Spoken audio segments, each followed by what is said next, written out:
किसानों के नाम पर साजिश का सबूत आपने देखा। एक और साजिश दिल्ली के जामिया में हो रही है। दिल्ली की जामिया हिंसा को 1 साल पूरा होने पर बटला हाउस में कुछ लोगों ने कैंडल मार्च निकाला। 15 दिसंबर 2019 को हिंसा और आगजनी के बाद पुलिस ने स्टूडेंट्स के खिलाफ एक्शन लिया था, जिसके विरोध में कुछ लोगों ने मंगलवार 15 दिसंबर को काला दिवस घोषित करते हुए कैंडल मार्च निकाला और पुलिस के खिलाफ जमकर नारेबाजी की। प्रदर्शनकारियों में दिल्ली दंगे के आरोपी उमर खालिद की मां और बहन भी शामिल थीं। इस दौरान प्रदर्शनकारियों ने दिल्ली दंगों के आरोपी उमर खालिद की रिहाई की मांग की। कैंडल मार्च में शामिल उमर खालिद की मां और बहन समेत करीब 14 लोगों को दिल्ली पुलिस ने हिरासत में लिया, लेकिन बाद में उन्हें छोड़ दिया गया। दिल्ली की जामिया यूनिवर्सिटी से लेकर बाटला हाउस चौक तक इस वक्त सुरक्षा के कड़े इंतजाम किए गए हैं। उसकी वजह यह है, आप तस्वीरें देख सकते हैं, जामिया यूनिवर्सिटी के पास से ही यहाँ पर भारी मात्रा में पुलिस फोर्स जो है वो यहाँ पर लगाई गई है। असल में यहाँ पर मंगलवार शाम 7 बजे के आसपास सीएए और एनआरसी का 1 साल पूरा होने के बाद कैंडल मार्च निकाला गया था, जिसमें काफ़ी ज़्यादा लोग थे जिन्होंने जामिया यूनिवर्सिटी से लेकर बाटला हाउस चौक तक कैंडल मार्च निकाला था। और इस कैंडल मार्च के अंदर उमर खालिद, जिसके ऊपर देशद्रोह का आरोप है और फिलहाल वो तिहाड़ जेल में बंद है, उसके ऊपर यूएपीए के तहत भी जो है कार्रवाई चल रही है। उसके उमर खालिद की मां और बहन जो हैं वो इस कैंडल मार्च को लीड कर रही थी और लीड करते हुए सीएए एनआरसी के लिए नारे लगाते हुए और साथ ही उमर खालिद की रिहाई के नारे लगाते हुए जामिया यूनिवर्सिटी से लेकर बाटला हाउस चौक तक एक मार्च निकाला गया, जिसके बाद पुलिस ने उन्हें रोका क्योंकि नारेबाजी काफ़ी ज़्यादा हो रही थी। और पुलिस ने उन्हें रोका और ये कहा कि कोरोना के चलते भीड़ इकट्ठी ना करें, इस तरह की नारेबाजी यहाँ पर ना करें। और एहतियात के तौर पर उन सभी लोगों को, करीब 14 लोग जिसमें उमर खालिद की माँ और बहन शामिल थी, इन्हें हिरासत में लिया गया और हिरासत में लेने के बाद इन्हें थाने ले जाया गया और जिसके बाद इन्हें समझा बुझाकर इन्हें घर जाने दिया गया। लेकिन एहतियात के तौर पर आप देख सकते हैं कि जामिया यूनिवर्सिटी से लेकर बाटला चौक तक बड़ी संख्या में पुलिस फोर्स जो है वो यहाँ पर तैनात की गई है।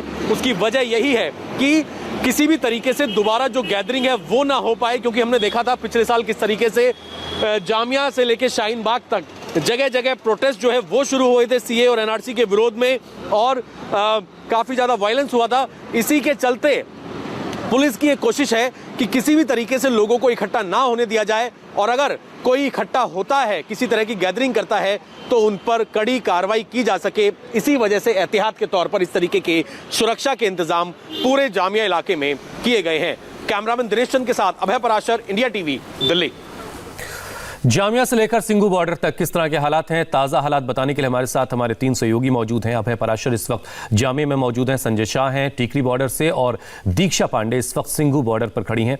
सबसे पहले अभय आपके पास आते हैं। अभय, आपकी रिपोर्ट हमने अभी देखी, ताज़ा सूरत हाल क्या है, किस तरह के सुरक्षा की तैयारियां वो आपने रिपोर्ट दिखाई। एक बार जरा अपने कैमरामैन से कही कि वहाँ की तस्वीरें हमें दिखा दें और उसके बाद ये बताइए कि आज भी क्या किसी तरह के प्रदर्शन की कोई तैयारी है, क्या किसी तरह के कैंडल मार्च और जो कल कैंडल मार्च निकाला जा रहा था, क्या उसकी परमिशन ली गई थी? देखिए बिल्कुल हुसैन, तस्वीरें इस वक्त मैं आपको दिखाना चाहूँगा।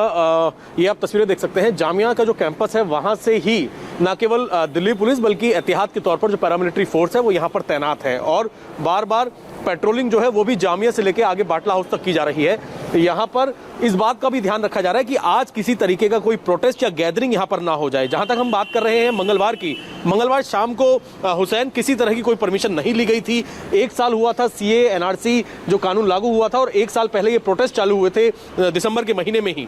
इसी को लेकर करीब 20 से 25 लोगों ने एक प्रोटेस्ट निकाला, जिसमें उमर खालिद जो कि देशद्रोह के आरोप में फिलहाल तिहाड़ जेल में बंद है, उसकी माँ और बहन इसको लीड कर रही थी। कैंडल मार्च निकालते हुए ये लोग जामिया यूनिवर्सिटी से बाटला हाउस चौक तक पहुंचे और गैदरिंग वहां पर ज्यादा होने की आशंका थी। इसी वजह से पुलिस ने एहतियात के तौर पर इन लोगों को डिटेन किया, 14 लोगों को। फिलहाल उन्हें छोड़ दिया गया था हाथ के हाथ ही। अभी किसी तरह की कानूनी कार्रवाई पुलिस ने इस पर नहीं करी है। पुलिस का कहना है कि फिलहाल उन्हें समझा बुझाकर भेज दिया गया था, लेकिन अगर दोबारा से किसी तरह की गैदरिंग या फिर कोई प्रोटेस्ट करने की कोई कोशिश यहां पर करता है जामिया से लेकर शाहीन बाग तक, तो उन पर नजर रखी जा रही है। एहतियात के तौर पर पुलिस फोर्स जो है वो यहाँ पर सादी वर्दी में भी तैनात है और वर्दी में भी यहाँ पर तैनात है। लगातार इनपुट्स लिए जा रहे हैं। हालांकि अब तक आज किसी तरह के प्रोटेस्ट की या किसी तरह के मार्च की कोई जानकारी अब तक नहीं है, ना ही पुलिस से कोई परमिशन आज के लिए ली गई है। अब देखना यह है कि आज पूरे दिन में क्या होता है, लेकिन सुरक्षा के लिहाज से इस पूरे इलाके में चौकसी रखी जा रही है और जगह जगह पेट्रोलिंग की जा रही है। हुसैन। जामिया और उसके आसपास के इलाकों में सुरक्षा बढ़ा दी गई। अब जरा हम चलते हैं दीक्षा पांडे के पास। दीक्षा, सिंघू बॉर्डर की भी जरा तस्वीरें दिखाइए। 20 दिन से ज्यादा वक्त गुजर चुका है और किसान अभी डटे हुए हैं और टकराव जो है सरकार के साथ वो खत्म नहीं हो रहा है। हुसैन, आज 21वां दिन है इस पूरे आंदोलन का और आपको ये भी बता दें कि यहाँ पर जैसे जैसे प्रदर्शनकारियों की तादाद यहाँ पर बढ़ रही है वैसे वैसे पुलिस की तैनाती भी, सुरक्षा बलों की तैनाती भी यहाँ पर बढ़ाई जा रही है। सबसे बड़ी बात हुसैन की जो ऑफिशियल रिपोर्ट आई है उसमें ये कि जो ये 8.5 किलोमीटर का लंबा स्ट्रेच है इसमें अब तक 35,000 आंदोलनकारियों का जमावड़ा हो चुका है और जो कि आने वाले दिनों में इसकी भी आशंका जताई जा रही है कि ये और भी ज़्यादा बढ़ सकती है। आपको सबसे अहम जानकारी यहाँ की तस्वीर सबसे पहले आपको दिखाते हैं। आप तस्वीर देखिए, यहाँ पर सुरक्षा बल तैनात है, बैरिकेडिंग्स की गई है और लगातार यहाँ पर प्रदर्शन चल रहा है। सुबह का वक्त है और आपको यहाँ पर तमाम जो आंदोलनकारी हैं वो आते जाते हुए नजर आ जाएंगे। आपको बता दें हुसैन की 5 दिसंबर को सरकार और किसान संगठनों की मीटिंग हुई थी जिसमें सरकार की तरफ से 9 तारीख यानी 9 दिसंबर को लिखित सारी बातचीत है वो अब तक बेनतीजा रही है। सरकार की तरफ से लगातार अब तक यही कहा जा रहा है कि किसानों को बहकाया जा रहा है, उन्हें भड़काया जा रहा है। तो क्या कुछ किसानों से आपकी बातचीत हो पाई है? वो कौन लोग हैं जो किसानों को भड़का रहे हैं और सरकार अब तक किसानों को समझा क्यों नहीं पा रही है?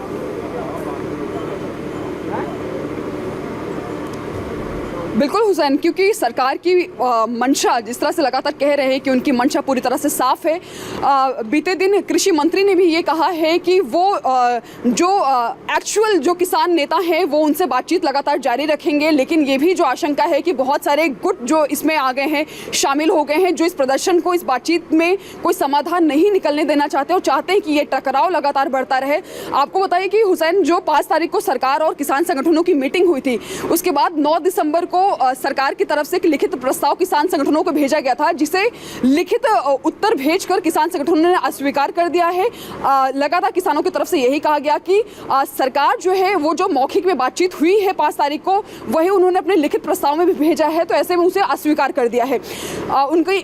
वो लगातार यही कह रहे हैं किसान संगठन जो संयुक्त किसान मोर्चा है कि किसान के इस आंदोलन को बदनाम करने की सरकार कोशिश ना करे। हालांकि सरकार ये कह रही है कि वो लगातार अपनी ये बातचीत जारी रखना चाह रहे हैं। दीक्षा, मैं आपके पास लौट के आता हूं क्योंकि आप जहां हैं वहां पर कुछ आपत्तिजनक नारे भी वहां पर लगे हैं। उसको लेकर के वहां जो मौजूद किसान हैं, किसानों के नेता हैं, वो उस पर क्या सोच रहे हैं, उस पर उसका भी आपसे जवाब लेंगे। लेकिन उससे पहले जरा संजय शाह के पास चलते हैं जो इस वक्त टीकरी बॉर्डर पर खड़े हैं। संजय, लगातार यही बात हो रही है कि किसानों को भड़काया जा रहा है, तो क्या इस सवाल का जवाब अब तक मिल सका है कि वो कौन लोग हैं जो किसानों को भड़का रहे हैं?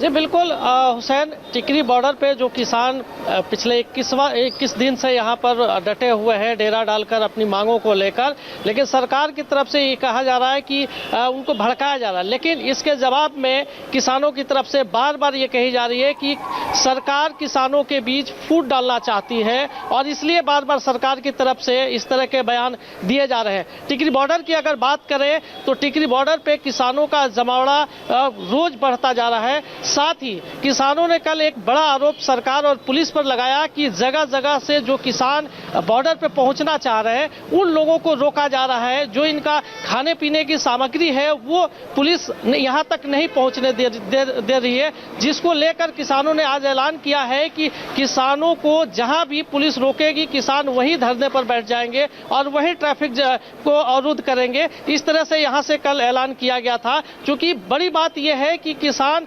यहाँ पर लगातार बढ़ रहे हैं, पुलिस फोर्सेज भी यहाँ बढ़ाई जाएगी। मैं दिखाना चाहूंगा कि ये टिकरी बॉर्डर का है और यहाँ से तकरीबन 500 मीटर पीछे जो है वह किसान बैठे हुए हैं और यहाँ पे बैरिकेड करके पुलिस ने सभी लोगों को रोक दिया है। इवन मैं कहूँ कि मीडिया के लोगों को भी अंदर जाने की इजाजत नहीं है, यानी कि कैमरे बाहर ही रहेंगे।